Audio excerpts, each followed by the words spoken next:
요한계시록 14장 3절 말씀입니다. 찾으셨으면 제가 봉독하겠습니다. 그들이 보좌 앞과 네 생물과 장로들 앞에서 새 노래를 부르니 땅에서 속량함을 받은 14만 4천 밖에는 능히 이 노래를 배울 자가 없더라. 항상 우리는 무엇을 하든지 열심히 하려고 하고 또 노력하고 애쓰며 살아왔지만은 한 해를 보내게 될 때 늘 아쉽고 또 아픈 상처도 남게 되는 것이 우리 인생의 모습입니다. 야곱은 그의 나이 130세에 바로 앞에 서게 될 때에 인생의 나그네 험한 길을 살아왔다고 고백을 했습니다. 우리의 지난 세월도 돌아보면 즐거웠던 순간보다는 고통스럽고 괴로웠던 일들, 마음이 아팠던 일들이 더 많은 것이 우리의 인생의 모습입니다. 한 해를 마감하는 이 시점에서 잊어버릴 것은 잊어버리고 또 믿음 안에서 새 노래를 준비할 수 있기를 주님의 이름으로 부탁드립니다. 오늘 본문에 보니 요한이 하늘을 보니 시온산에 어린 양이 계시고 14만 4천이 이 아름다운 새 노래로 하나님을 찬양하는 모습을 보게 됩니다. 물론 14만 4천은 숫자적인 의미가 아니라 아무도 셀 수 없는 큰 무리를 말씀하고 있습니다. 이들의 이마에는 어린 양의 이름과 하나님의 이름이 쓰여져 있었습니다. 이 말씀은 하나님께 속한 자들이고 그리스도께 속한 성도들을 말씀하고 있습니다. 많은 성도들이 이제 하나님께 그 보좌 앞에, 주님 앞에 새 노래로 찬양하는 모습을 보게 되었습니다. 지난 시간에 우리는 용과 또 바다에 나온 짐승, 또 땅에서 나온 짐승으로부터 고통과 박해를 받는 성도들의 모습을 보았습니다.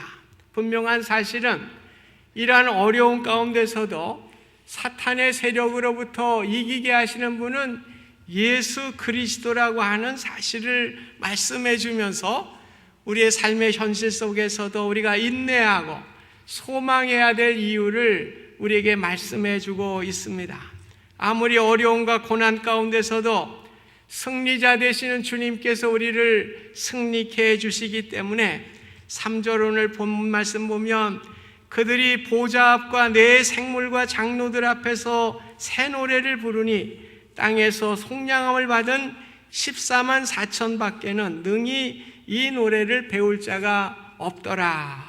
오늘 하나님의 은총을 받은 자들이 부르는 노래가 새 노래가 되겠습니다. 시편 40편 2절 3절에도 보면 나를 웅덩이와 수렁에서 끌어올리시고 내 발을 반석 위에 두사 내 걸음을 견고하게 하셨고 하나님께 올릴 찬송을 내 입에 두셨다고 말씀하고 있습니다. 오늘 우리를 수렁과 웅덩이, 우리의 힘으로 벗어날 수 없는 그러한 장소로부터 나를 건져주신 분이 하나님이시기 때문에 우리가 새 노래를 불러야 할 이유를 말씀하고 있습니다.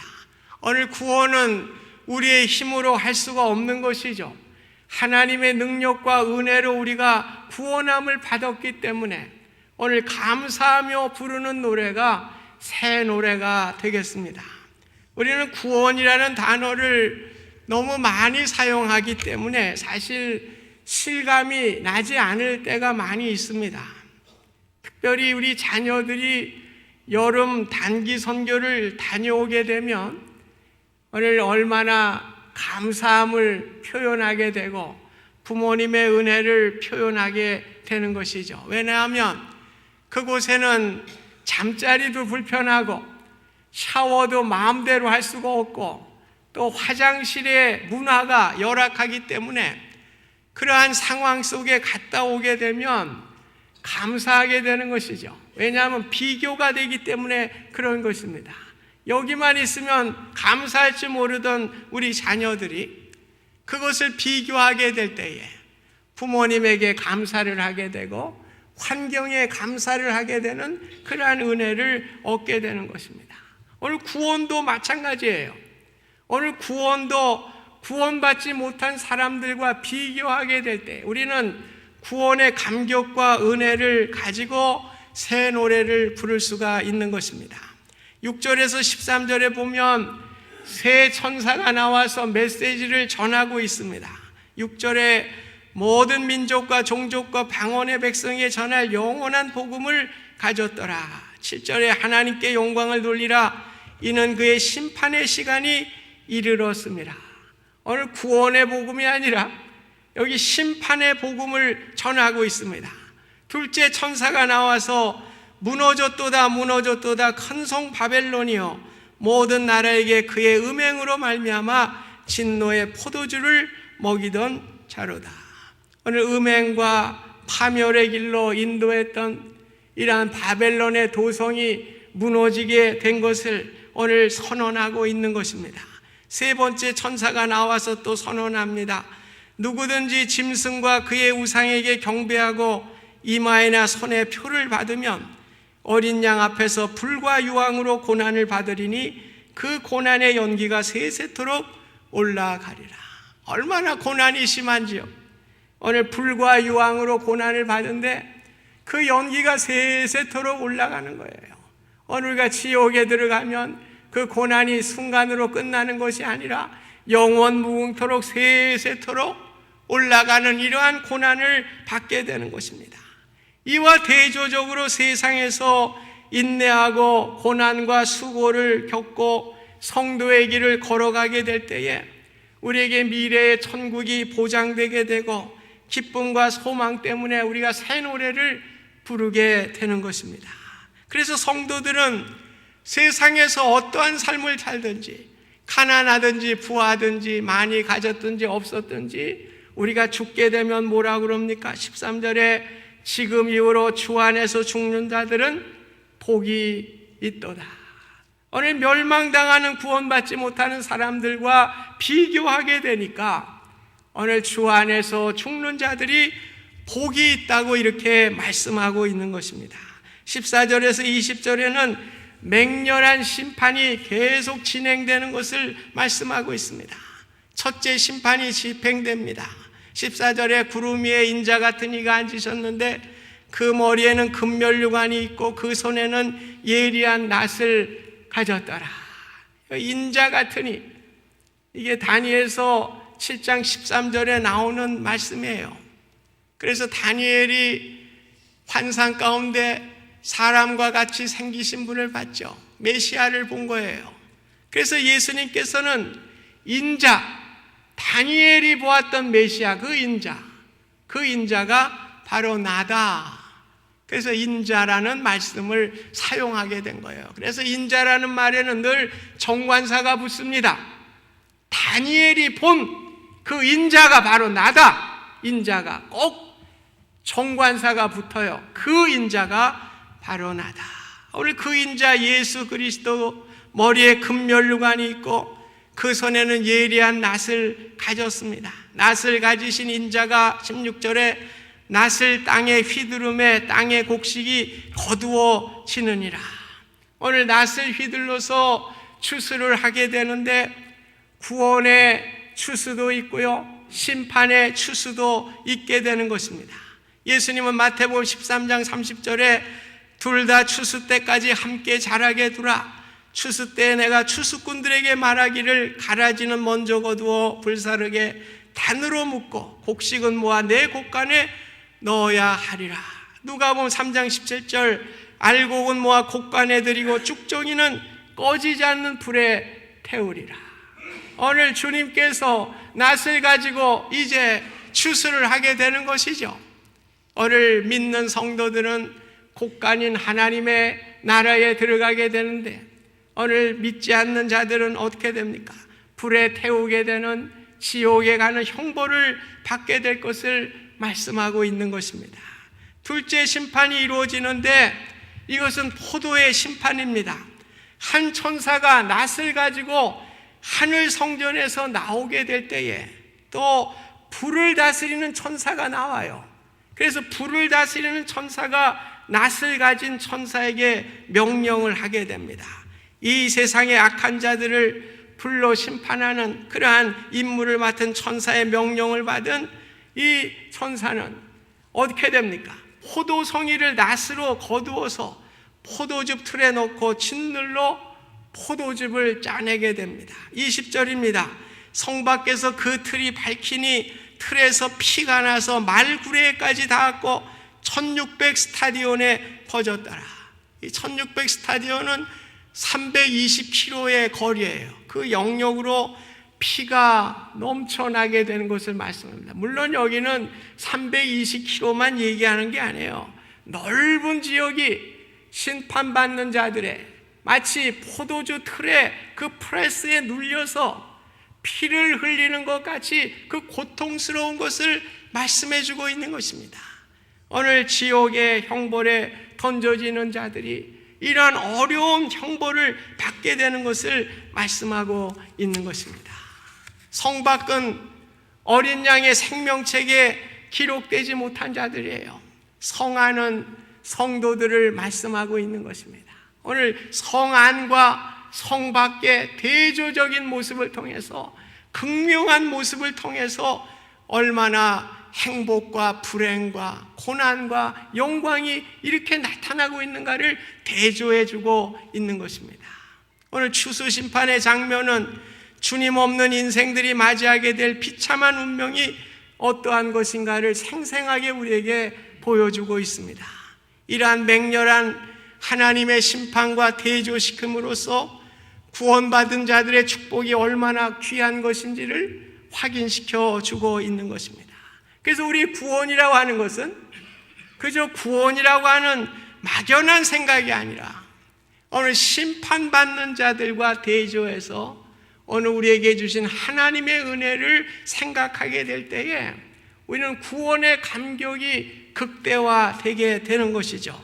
우리가 구원함을 받았다고 하는 사실이 구원함을 받지 못한 불신자들의 엄청난 심판의 모습과 대조하여 생각하게 될 때에 구원의 감격과 은혜를 누리게 되고 새 노래를 부를 수 있는 은혜를 축복을 얻게 되는 것입니다. 예수님의 십자가의 사건과 부활의 사건은 대조적인 사건을 통해서 우리에게 소망을 안겨주는 사건이죠. 예수님이 허무하게 십자가에 달려 죽으셨을 때에 제자들은 실망해서 뿔뿔이 흩어지게 됐습니다. 예수님의 무덤을 찾아왔던 여인들도 너무나 슬퍼서 울고 있었습니다. 천사가 나타나 어찌하여 울며 누구를 찾느냐? 부활하신 예수님을 무덤에 계시지 않고 살아나셨느니라. 오늘 부활하신 예수님을 막달라 마리아가 보게 됐어요. 오늘 제자들에게 달려가서 내가 주를 보았다 감격하게 전하게 된 것입니다. 그동안 두려움에 떨고 있었던 제자들도 처음에는 부활을 믿지 않았지만은 그들에게 나타난 예수 그리스도를 보게 될 때에 실망과 좌절과 허탈감이 사라지게 되고 부활의 소망을 갖게 되고 부활의 소망을 기쁨으로 전하게 되는 제자들로 변화되게 된 것입니다. 오늘 우리 인생은 십자가와 같아요. 고난과 같이 어려움이 있습니다. 그러나 오늘 부활의 소망이 있기 때문에 오늘 제자들의 삶이 변화된 게 없습니다. 똑같은 환경과 똑같은 어려움의 상황이었지만은 오늘 부활의 소망을 바라보게 될 때에 오늘 어려움을 극복하게 되고 부활의 기쁨의 소식을 전하게 되고 오늘 기쁨의 새 노래를 부를 수 있는 은혜를 얻게 된 것입니다. 요한계시록의 천상의 아름다움과 장차 있게 될 영광스러운 모습이 우리로 하여금 십자가의 현실에서도 부활의 소망을 가지고 살아가게 되는 축복의 말씀이 되는 것입니다. 이것이 십자가의 현실 가운데서도 부활의 소망과 승리로 끝을 맺는 이러한 아름다운 모습입니다. 우리가 영화를 볼 때에 주인공이 계속 고난을 당하여 어려움을 당해요. 그러나 마지막 주인공이 승리를 거두게 되는 이렇게 되죠. 오늘 우리 그리스도인의 삶이 그렇습니다. 여러분 예수를 믿는다고 해서 여러분이 달라질 게 그렇게 없어요. 세상 사람들이나 뭐 그렇게 틀릴 게 없습니다. 그러나 오늘 십자가의 삶을 가지고 살아가지만 결국에 승리자는 누구입니까? 저와 여러분입니다. 우리는 영화 속에 나오는 주인공과 같은 삶을 살게 되는 것입니다. 오늘 어려움을 당하지만은 종국의 승리자로서의 아름다운 인생을 살아가는 것이 저와 여러분의 구원받은 자의 삶의 모습인 것입니다. 그래서 바울은 로마서를 기록하면서 복음의 감격으로부터 기록하지 않아요. 죄의 실상과 죄의 중상에 아래 놓여있는 인간의 모습을 언급하고 있죠. 죄의 형벌의 결과가 얼마나 심각한 것인가를 보여주면서 이 심각한 형벌로부터 구원함을 받는 길이 있는데 복음의 의가 나타났다. 믿음을 제시하고 있는 것이죠. 그래서 우리의 믿음은 불신의 심판이 얼마나 심각한 것인지를, 그리고 종국의 구원받은 자의 영광과 은혜가 어떠한 것인지를 대조시킴을 통해서 우리의 구원의 기쁨과 소망을 가지고 살아가게 되는 은혜를 주시는 것입니다. 진정 구원의 은혜와 기쁨을 아는 자만이 삶이 흔들리고 무너질 것만 같은 현실 속에서도 좌절하지 않고 살아갈 수 있는 힘을 얻게 되는 것입니다. 사방의 우겨쌈을 당하는 현실 속에서도 하나님의 심판을 면하고 영광된 자리에 앉혀주실 그 소망 때문에 새 노래를 부르며 나아가는 감격을 갖게 되는 것입니다. 우리가 살아가는 이 세상에서 힘들고 곤고한 시간을 보낸다고 하여도 우리 믿는 사람들에게는 영원한 소망과 기쁨이 있는 것입니다. 우리의 잠시 받는 환난에 경한 것이 지극히 크고 영원한 영광에 중한 것을 우리에게 이루게 해주는 것입니다. 우리의 돌아보는 것은 보이는 것이 아니요 보이지 않는 것이니 보이는 것은 잠깐이요 보이지 않는 것은 영원함이라고 하는 믿음을 가지고 우리는 승리자의 삶을 살게 되는 것입니다. 본문에서 우리는 승리하신 어린 양과 더불어 14만 4천이 새 노래를 부르는 광경을 보게 됩니다. 주님의 인치심을 받은 성도들은 무서운 사탄의 세력이 펼치는 무서운 공격에서도 마침내 승리하여 새 노래를 부르게 됩니다. 새 노래는 노래의 내용이 달라진 것이 아니에요. 노래의 내용이 새로운 것이 아닙니다. 나를 구원하신 하나님의 새로운 이해를 갖는 것입니다. 새로운 인식을 갖는 것입니다. 그러므로 해서 우리는 새로운 이해와 인식을 통해서 감사와 감격을 갖게 되는 믿음의 자리에 나오게 되는 것입니다. 새 노래는 나를 찬양하는 노래가 아니에요. 나를 구원하신 하나님께 드려지는 노래입니다. 그렇기 때문에 세상의 노래하고는 다릅니다. 우리가 세상에서 물질이 잘 벌리고 자녀가 잘 되고 무엇이 잘 되고 또 자녀들이 어쩌고 저쩌고 모든 세상적인 축복이 올 때 어떻게 하나요? 콧노래를 부르죠. 휘파람을 불죠. 나도 모르게. 그건 무슨 노래예요? 세상 노래입니다. 세상 노래입니다. 새 노래가 아닙니다. 오늘 인간의 사랑을 노래하고 자연을 노래하고 인간의 고마움을 노래하는 이런 노래는 새 노래가 될 수가 없는 것입니다. 오직 우리는 내 힘으로 벗어날 수 없는 수렁과 웅덩이로부터 나를 건져주시고 나를 주님의 어린 양의 보좌 앞에 세우시고 새 노래를 부를 수 있도록 은혜 주신 그 은혜를 생각하며 마음의 감사와 기쁨과 즐거움을 가지고 주님께 드려지는 노래, 그것이 바로 새 노래의 모습인 것입니다. 작년에 레미제라블을 보면서 많은 감동을 받았어요. 다 아는 얘기지만은 주인공 짱발짱이 누이 동생과 조카들이 많은 조카들을 먹여 살려야 되니까 가난한데 말이에요. 그래 돈벌이가 잘 안 됐나 보죠. 빵을 훔쳐서 그 생계를 위해서 훔치게 됐는데 그것으로 인해서 3년 동안 감옥에 갇히게 돼요. 생계가 걱정되니까 자꾸만 탈옥을 하려고 그래요. 그러다 보니까 그게 또 누적이 돼가지고 19년 동안 감옥에 감옥살이를 하게 됩니다. 레미제라블의 주제는요, Who am I예요. 내가 누구인가? Who am I? 노래가 그렇게 시작되잖아요.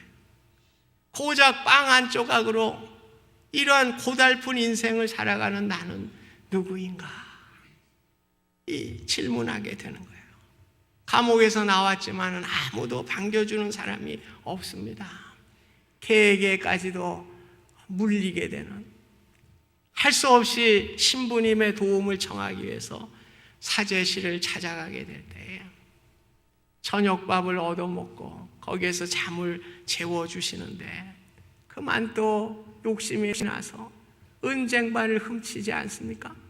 가져가다가 또 경찰에 잡혀서 사제실로 다시 잡혀오게 될 때 신부님이 태연하게, 아니 자네 내가 은초 때도 당신에게 줬는데 이건 왜 놓고 갔는가? 변호하면서 그를 보호해 줍니다. 그러면서 유명한 말이에요. 이건 아무나 쓸 수 있는 말이 아닙니다. 빅토르 위고라고 하는 위대한 문호이기 때문에 이걸 쓸 수 있는 문장이에요. 자네의 영혼을 내가 사서 하나님께 바쳤다네. 네, 오늘 얼마나 멋있습니까? 오늘 자네의 영혼을 내가 사서 하나님께 바쳤다. 오늘 그렇습니다. 오늘 그리스도께서 우리의 영혼을 십자가에서 보혈의 피를 흘리시고 우리의 영혼을 사서 하나님께 바쳐진 인생이 된 것이 바로 구원입니다. 그럴 때 장발장이 변화되잖아요. 자기의 정체성을 알게 됐어요. 내가 누구인가? 내가 누구인데 이렇게 하나님의 은혜를 베푸는가? 이 정체성을 갖게 될 때에 그는 사랑과 자비와 은혜의 삶으로 바뀌어지게 되고요. 오늘 증오와 원망이 기쁨과 소망으로 바뀌게 됩니다. 오늘 우리가 중요한 것이에요. 구원받았다고 하는 것은 내 정체성을 아는 거예요. 내가 누구간데 하나님께서 나를 구원하시고 새 노래를 부를 수 있는 자리에 세워주셨는가? 이럴 때 어떻게 됩니까? 우리의 마음의 원망과 불평과 우리의 모든 것들이 다 사라지게 되고요. 오늘 하나님께 감사하게 되고 오늘 주어진 우리의 삶 속에서 은혜 가운데 살아가는 것입니다. 십자가와 부활은 양면이에요. 십자가라는 것은 우리 인생에 주어진 짐입니다. 여러분 십자가를 없애려고 그러지 마세요. 오늘 십자가를 통해서 우리가 바라볼 수 있는 것은 부활의 소망입니다. 오늘 십자가의 삶을 살아가지만은 오늘 부활의 소망을 주셔서 오늘 우리가 그것을 바라보게 될 때 우리의 삶이 변화되는 것이에요. 우리에게 은혜의 삶, 사랑의 삶으로 변화되게 되는 것입니다. 끝까지 쫓아다녔던 자베르라고 하는 경관이 나오잖아요. 마지막에는 장발장이 잡히는 그 순간까지 가게 됩니다. 그런데 정의와 율법의 잣대를 가지고 살아왔던 이 사람이 장발장의 사랑과 자비를 베푸는 모습 속에서 그 자기의 마음이 무너져 버려요. 자신에 대한 회의를 느끼게 됩니다.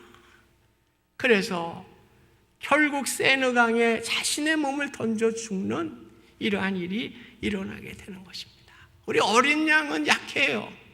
사랑과 긍휼을 가진 것 같지만 결국에는 승리자가 되는 것이죠. 오늘 이러한 승리의 삶, 긍휼과 은혜를 베푸신 이런 것을 우리가 마음에 우리가 새기면서 살아갈 때 우리가 새 노래를 했습니다. 마지막 장면은 나오잖아요. Do you hear the people sing? Do you hear the people sing? 당신 사람들의 노래소리가 들립니까? 묻습니다. 여러분, 천국에서 새 노래로 찬양하는 성도들의 노래소리가 여러분 들리십니까? 여러분 눈에 보이십니까? 그 노래 마지막 대단원이잖아요. 한 사람 한 사람 연결돼서 부르면서 많은 사람이 대합창으로 불려지는 웅장한 마지막 대단원의 노래가 울려지게 됩니다. 그러면서 마지막 뭐라 그럽니까? Tomorrow comes. Tomorrow comes. 내일은 온다는 거예요. 그 사람들에게 무슨 달라진 게 없습니다. 압제받고 어려움을 당하고 있습니다. 그러나 내일은 온다는 것입니다. 오늘 우리에게 주신 노래와 좀 비슷한 것 같아요. 오늘 우리가 천상에서 불려지는 새 노래 소리를 들으며 바라보면서 오늘 우리의 삶이 어렵고 힘들지만은 Tomorrow comes. 내일은 우리에게 주어 주실 것입니다. 이럴 때 우리는 새 노래를 부를 수가 있는 것입니다. 여러분 2013년도를 보내시면서 우리의 마음의 자세가 바뀌어질 수 있기를 바랍니다. 진정한 구원의 기쁨을 담을 수 있기를 바랍니다. 오늘 그래서 현실을 뛰어넘고 오늘 그 구원의 노래를 우리가 부르면서 새 노래로 나아갈 때에 여러분의 모든 환경과 역경과 어려움까지도 극복할 줄 믿습니다. 우리의 환경이 문제가 되지 않습니다. 우리의 상황이 문제가 되지 않습니다. 소망을 바라보면서 새해에 새 노래를 준비하는 저와 여러분의 삶이 되실 수 있기를 주님의 이름으로 축복드립니다. 감사하신 하나님, 오늘 구원의 기쁨은 심판과 대조될 때에 우리에게 수렁과 웅덩이에서 건져주신 내 힘으로 할 수 없는 것을 하나님께서 인도해 주신 구원의 감격과 노래가 바로 새 노래인 줄 믿습니다. 주님, 저희들 2014년도를 준비하면서 우리의 삶 속에서 소망의 새 노래를 부르게 하여 주시고 어떤 환경에서도 좌절하지 않게 하여 주시고 승리 주시는 주님과 함께 늘 승리하며 걸어가는 복된 한 해를 준비할 수 있도록 축복하여 주시옵소서. 예수님의 이름으로 기도하옵나이다. 아멘.